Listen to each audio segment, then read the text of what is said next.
Alright, so this was a fundamentally very strong episode. We get to see a lot of character development.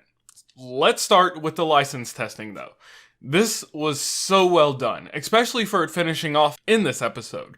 We get to see the power of the children that is easily brushed aside by the students, while also getting mention of how powerful the kids' quirks are, and how different it is from when Mike was a child.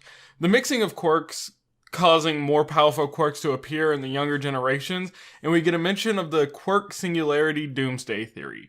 This theory basically takes into account that with each new generation, the quirks will only get stronger and stronger, to the point that if the new generation was unable to be controlled and they went all out, it could cause the end of the world. An interesting in-show theory that at this point in time with both the anime and manga, I don't see it causing an issue unless... Never mind, moving forward. We're also shown what quirks are really made of, and that it isn't all about the blatant show of power that the kids gave us, it's about the experience of the user behind the quirk as well as how they utilize it. Then we get the icy quirk slide, which accurately represents knowing how to use your quirk in the best way possible for the situation. A way to defeat the children while still acknowledging their power and not breaking their spirit by just beating them up. It was said best in this way: widening the kids' horizon, showing them that it isn't only about power. Let me mention though that during this segment, Hero A by Yuli is playing, and I am an absolute sucker for foreign rap. We also get some of that very good character development for Bakugo, as he's speaking to the most stubborn child, informing the child that if he's the leader, he can't keep looking down on everyone. If he does, he won't be able to identify his own weaknesses, something that is recognized by the child as Bakugo being authentic and speaking from his heart. So it does seem like Bakugo is learning and growing. Oh man. We also get this heart-wrenching scene between Shoto and Endeavor, and I know he's done terrible shit, but give Endeavor a break. Endeavor lets Shoto know that he's proud of him, and gets blown off. And then says that one day he wants to be a father that Shoto is proud of. And if that isn't just heartbreaking, I don't know what is.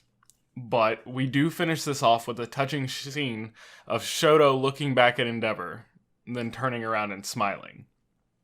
This is just the start of some of the most touching scenes in MHA, but we aren't quite there yet. The final part of this episode is mainly dedicated to some character development for Ioma.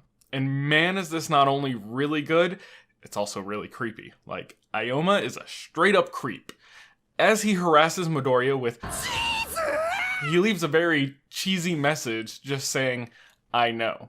Of course, this leads to Midoriya becoming worried that Ioma has learned his secret and how he got his quirk. But it's a bit more touching than that. Midoriya and Ioma have a pretty deep conversation in which Ioma feels like him and Midoriya are a lot alike. They both have a hard time using their quirks without causing harm to themselves, and Ioma was just trying to surprise Midoriya in order to make him feel better. With that, the episode basically ends with what I assume is Ioma shitting himself, and I couldn't ask for a better ending. Overall, even though this wasn't an actionful episode, I thought it was one of the better ones. And if my expectations are right, it should only get better for the rest of the season. On that note though, I know I haven't put out a video in a while, but I'm trying to get ahead. I have a few future plans for some content, and I'm going to try to stick to it. So, if you're interested, don't forget to like, share, and sub.